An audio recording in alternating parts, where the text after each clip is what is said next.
Now, in our exercises 1 through 3, they ask us to determine if y is proportional to x. And they want us to justify our answer, meaning we have to show some work. We have to show what we did to find out whether or not y is proportional to x.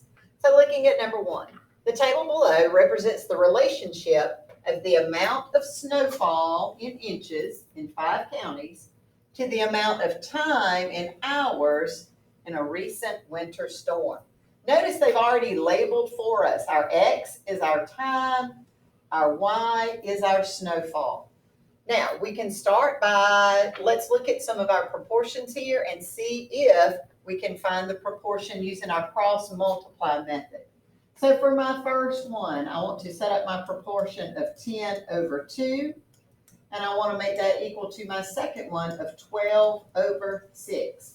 Notice that each time, my 10 is my y, my x is my 2. My 12 is my y, my x is my 6. I make sure that I have the same ones matching up on the same sides, top and bottom. So to do our cross multiply, we're going to multiply our means, 2 times 12, and that gives us 24. We're going to multiply our extremes, 10 times 6, and that gives us 60. Is 24 equal to 60? My answer here is no. So far, and really because this first two do not match, we already know that no, this is not a proportional table. But let's go ahead and check our others, and we can verify that and see if we see any other places where they are not proportional.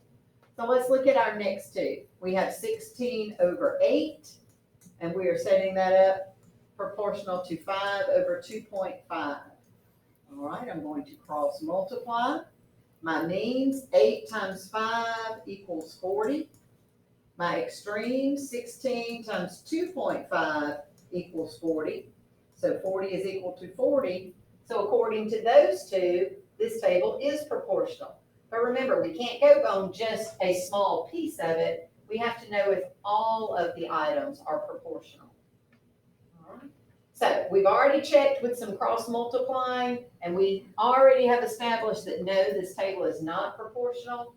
Let's look at it another way and just verify ourselves.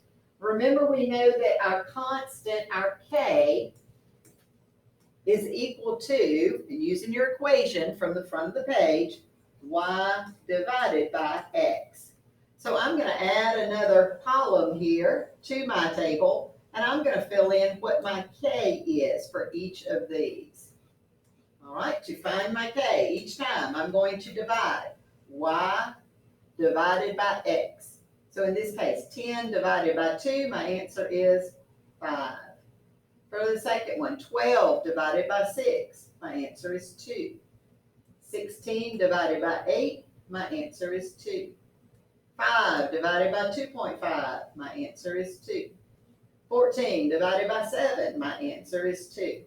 So in all but this first case, they have the same constant. Our first entry does not have that same constant. So therefore, no, this table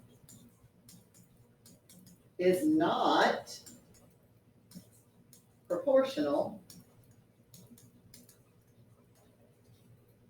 because all values do not have the same constant unit rate, and that is our K.